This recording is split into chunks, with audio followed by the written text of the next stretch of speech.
देखिए question number 3 तक इससे पहले वाले टॉपिक में हमने करवा दिए थे, लेक्चर में करवा दिए थे। आज हम क्वेश्चन नंबर 4 से आगे जितने भी क्वेश्चन होंगे वो सारे के सारे सॉल्व करेंगे। देखो क्या कहा है इसने, ए triangle and a parallelogram have the same base and same area. एक तो क्या है, ट्रायंगल है, और एक क्या है, पैरेललोग्राम है। उनका बेस जो है दोनों का क्या है, वो सेम है, और सेम क्या है, दोनों का एरिया है। If the side of triangle are 26 centimetre, 28 centimetre and 30 centimetre and the parallelogram stand on the base, और पैरेललोग्राम जो बेस जिसके ऊपर वो स्टैंड कर रही है, खड़ी है जिसके ऊपर वो कितना है, 28 सेंटीमीटर। तो find the height of the parallelogram, तो पैरेललोग्राम की हाइट बताइए कितनी होगी। ठीक है, देखो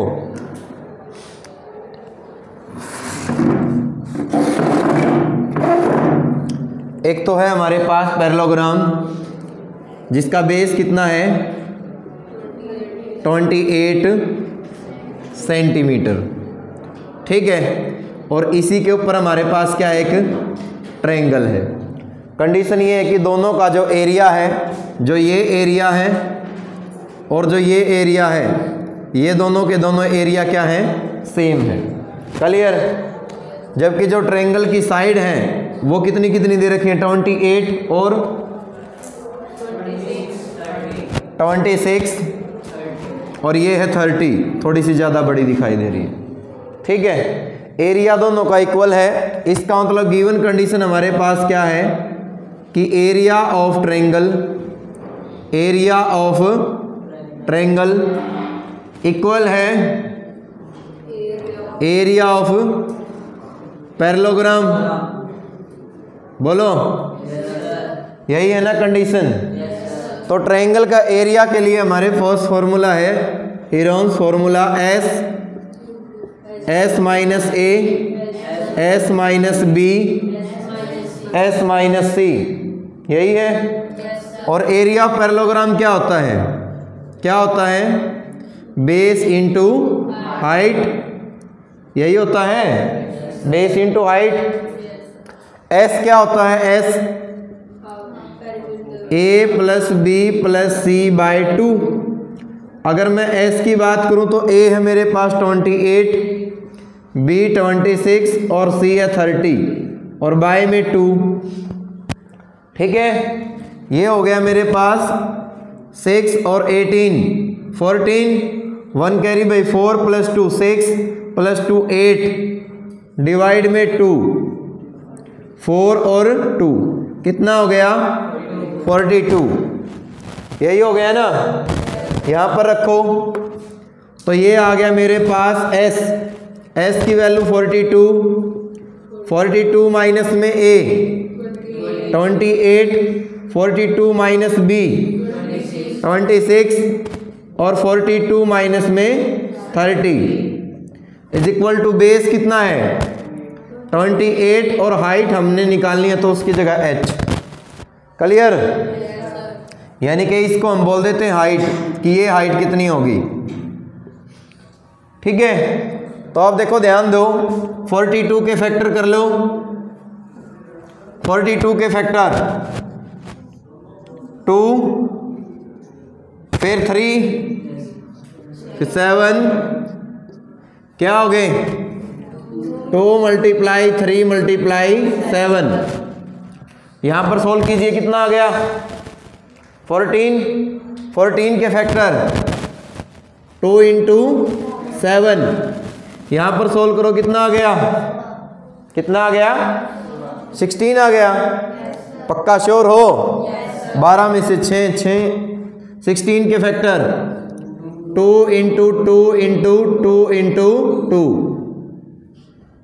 उसके बाद 12 के फैक्टर 3 इंटू 4। आसान हो जाएगा, ये इसलिए करवाता हूँ ताकि आप मल्टीप्लाई करके स्क्वायर रूट निकालोगे वो डिफिकल्ट हो जाता है। जो जो पेयर बन रहे हैं उनको उठाते जाओ। 2 और 2 का बन रहा है तो 2 का स्क्वायर हो गया, यहाँ तक 2 का काम खत्म। 2 और 2 फिर 2 का स्क्वायर और फिर 2 का स्क्वायर, सारे 2 आ गए भाई। 3 1 है और 2 है, तो 3 का भी स्क्वायर हो गया। 2 हमारे ऑलरेडी आ चुके थे 7, तो 7 का भी क्या हो गया स्क्वायर। क्या रह गया अकेला 4। 4 को क्या लिख सकता हूं 2 का स्क्वायर इक्वल टू कितना है 28 इंटू एच। बोलो यहां तक बात क्लियर है या नहीं है? क्या इस पूरे को मैं 2 multiply 2 multiply 2 multiply 3 multiply 7 multiply 2 इस पूरे का होल स्क्वायर लिख सकता हूं? बोलो is equal to 28 into H. Square से स्क्वायर रूट क्या हो गया कैंसल। 28 कहाँ जाएगा, कहाँ आएगा 28 डिवाइड में, तो डिवाइड में आ गया हमारे पास कितना 28 इक्वल टू कितना रह गया h। 7 से कैंसिल करो, 7 1 4, 2 से कैंसिल 2, 2 से एक ये कैंसिल, 3 दूनी 6 और 6 दूनी 12। Hence the height of the parallelogram are 12 centimetre. कर लोगे? आंसर चेक करो, कर लोगे ना? नेक्स्ट अगला सम देखिए।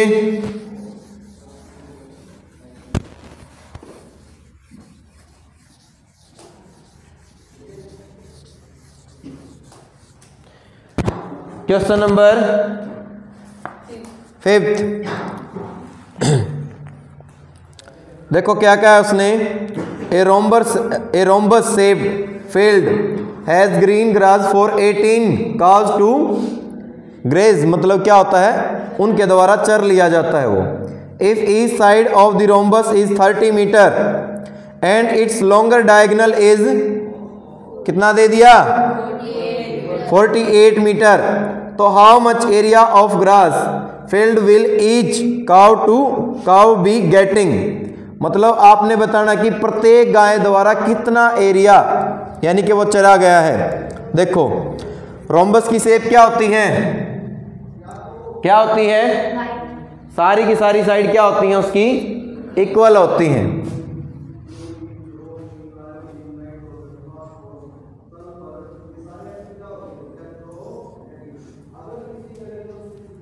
सपोज करो ये हमारे पास एक रोम्बस है जिसकी प्रत्येक साइड कितनी है 30 मीटर, ये भी 30 मीटर है, ये भी 30 मीटर है, ये भी 30 मीटर है और ये भी कितनी है 30 मीटर। इसका लॉन्गर जो डायगोनल है यानी कि लंबा यही हो गया। अगर ये साइड फैली हुई है तो नाम दे दिया A B C और D। जो AC है वो कितना है 48 मीटर, यही है ना? तो कह रहा है कि 18 गायें जो है मिलकर इस एरिया में जो है घास चर रही हैं, तो एक गाय कितना घास चरेगी, कितना एरिया को चर लेगी वो हमने निकालना है। तो ध्यान दें इस पूरे का क्या निकाल लूं मैं एरिया। अगर इसके दोनों डायगोनल दे रखे हो तो 1/2 D1 इंटू D2 ये फॉर्मूला मैं लगा के आसानी से निकाल सकता था, बट सेकंड डायगोनल नहीं दे रखा। और क्योंकि ना ही हमारे पास क्या है ये एक रेक्टेंगल की शेप है कि हम पाइथागोरस लगा दें, तो इसलिए हमने हेरोन्स फॉर्मूले के साथ ही जाना होगा। क्लियर ये बात? तो क्या लिखोगे area of rhombus, area of rhombus जिसका नाम है ABCD equal to area of triangle ABC plus area of triangle ADC। और क्योंकि साइड तो सभी की सेम है तो एक का निकाल के उसको 2 से ही गुणा कर दे। नहीं आई बात समझ में? भाई साइड दोनों की सेम है, सेम ट्रायंगल होगी, तो क्या हम इसको ये नहीं लिख सकते 2 time area of triangle ABC? बोलो तो एरिया ऑफ ट्रायंगल ABC निकालने के लिए मैं फॉर्मूला यूज करूंगा हेरोन्स फॉर्मूला, जो कि होता क्या है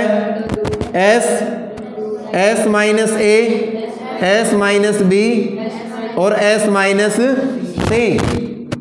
वैल्यू ऑफ S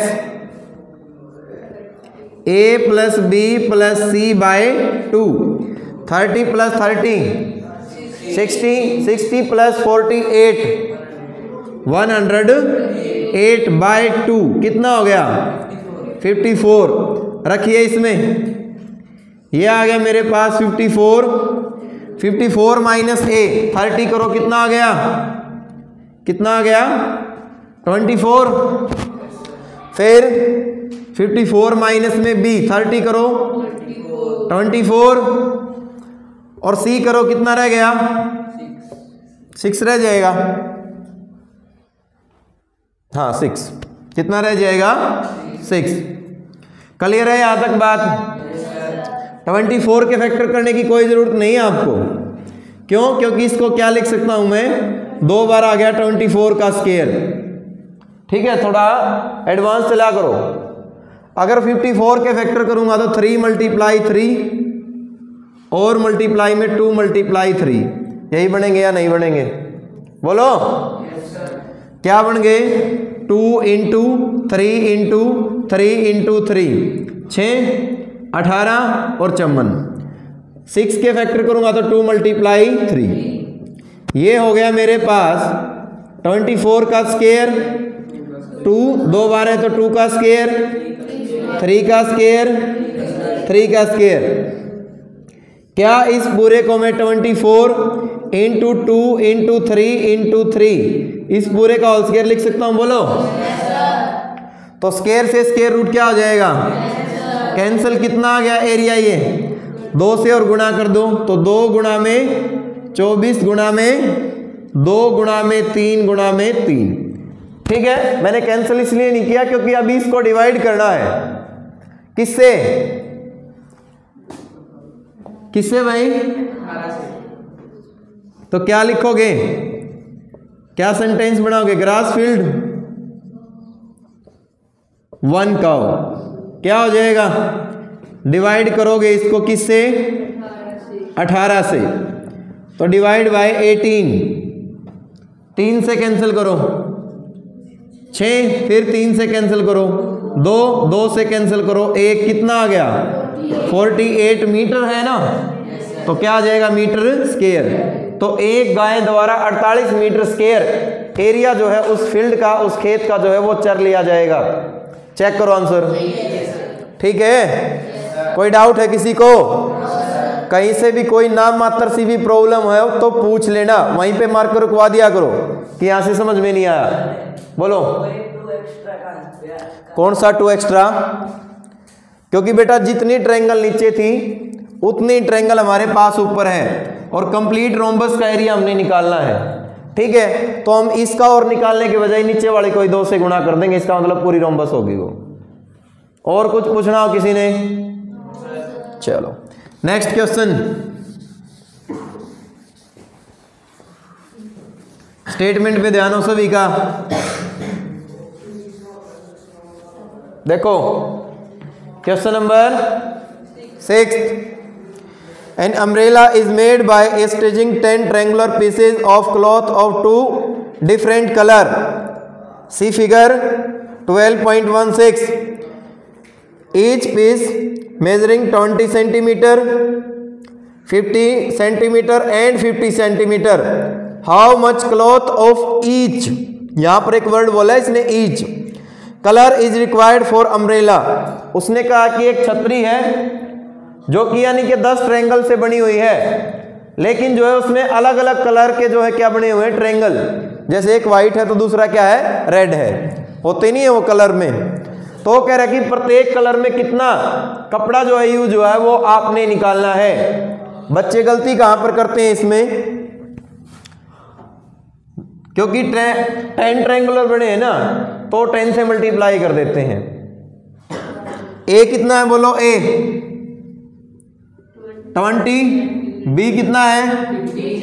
50 एंड सी ये भी कितना है? 50।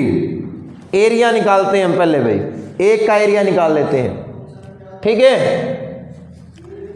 Area of one triangle, area of one triangle formula हो जाएगा S into S minus A, S minus B and S minus C, यही हो जाएगा ना। Value of S is A plus B plus C by 2। A कितना है? फिर 50 bye में 2, कितना हो गया ये 120 बाय 2, सोल्व करोगे तो कितना आ गया 60। यहां पर रखिए, ये हो गया मेरे पास अंडर रूट ऑफ 60 इंटू में 60 माइनस a दैट इज 40, उसके बाद 10 इंटू 10, पता चल ही गया होगा। फैक्टर करो, कितने हो गए इसके, इसको लिख सकते हैं 6 इंटू 10, इसको 4 इंटू 10, इसको तो लिख सकता हूं 2 मल्टीप्लाई 3 मल्टीप्लाई 10, इसको 2 मल्टीप्लाई 2 मल्टीप्लाई 10, और ये हो गया 10 का स्क्वायर। हो गया नहीं हो गया? ओके, यहां पर देखिए 2 इंटू 2 का स्क्वायर लिख दिया, 3 है ही नहीं, 10 इंटू 10 का स्क्वायर लिख दिया और 10 का स्क्वायर लिख दिया। मल्टीप्लाई में एक तो ये 3 बच गया, एक 2 बच गया, तो कितना रह गया 6। क्लियर ये बात? तो ये आ गया मेरे पास 2 मल्टीप्लाई 10 मल्टीप्लाई 10, इसका तो होल स्क्वायर और मल्टीप्लाई में 6, अलग अलग लिखो, कितना हो गया 100 और 100 की 2 से गुणा 200 का स्क्वायर और इनटू में क्या आ जाएगा अंडर रूट 6, ये हो गया कैंसिल, कितना आ गया 200 रूट 6। क्लियर? कंप्लीट निकालना पड़ेगा। 6 देखो किसके नजदीक है, किस स्क्वायर रूट के नजदीक है, 4 या 9, 4 के नजदीक है। 4 का स्क्वायर रूट 2, ठीक है ना। 6 कितना ज्यादा 4 से 2, तो प्लस आएगा या माइनस, प्लस, तो 2 ज्यादा वो 2 आएगा यहां पर, ठीक है। 1 2 नीचे और मल्टीप्लाई में क्या आएगा, ये वाला 2 एज इट इज यही आएगा। 2 से 2 क्या हो गया 2 एज इट इज, प्लस का निशान, ये कितना होता है 0.5, कितना हो गया 2.5। तो जो 6 है वो किसका स्क्वायर रूट है 2.5 डाई का। तो 2.5 से जब आप मल्टीप्लाई करोगे किसकी, कैंसिल हो जाएगा ना पूरा पूरा।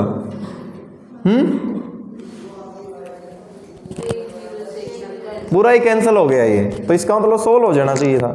चलो देखते हैं, 0 से 0 कैंसिल, 25 दूनी 50, कितना हो गया 500। सेंटीमीटर है या मीटर है, सेंटीमीटर स्क्वायर। डाउट लग रहा है भाई कहीं ना, सोल्व करने की जरूरत नहीं है सर, अंडर रूट 6 को, अंडर रूट 6 ही है पीछे। Yes sir, into 500। चलो बाकी ऐसे भी निकलना चाहिए था। वैसे ये अंडर रूट का हमने फॉर्मूला ठीक लगाया है। 6 कितना ज़्यादा है 2 ज़्यादा है, तो प्लस का निशान 2, ये ठीक निकला है 6 का 2 रूट 5 क्या आएगा, 6 का स्क्वायर रूट क्या आएगा 6.25। कौन सी दुनिया में है। चलो ये तो आ गया, इतना तो कोई दिक्कत नहीं है अगर रूट 6 में दे रखा। तो देखो उसने कहा कि प्रत्येक कलर का कितना कपड़ा यूज हुआ है। वैसे बन रही है ट्रायंगल 10, लेकिन हमारे पास जो कलर टाइप में करें तो कितने बनेंगे, कितने बनेंगे 2 कपड़े यूज हैं, कितने होंगे 5। तो आप इसको 5 से मल्टीप्लाई करोगे। बात समझ में आई या नहीं आई। पीछे आंसर कितना है, इतना ही छोड़ रखा है। ठीक है, चाहो तो रूट 6 की वैल्यू निकाल के भी इसको सॉल्व कर सकते हैं। बच्चे गलती कहां पर करते हैं, 10 से गुणा कर दें। 10 से नहीं करना, उसने ये पूछा ईच कलर, प्रत्येक कलर का कपड़ा कितना यूज हुआ है। तो मतलब जो पहला कलर था उसका भी इतना यूज हुआ, तो दूसरा कलर था उसका भी इतना ही यूज हुआ है। कर लोगे? नेक्स्ट किसमें आ गए, 7th क्वेश्चन नंबर 7। कितने हैं टोटल, 9 है। तो 3 करवाऊं कल या एक और करवा दूं आज, सभी एक जैसे ही हैं। चलो 3 कल कर लियो। फिर क्या कर दिया था।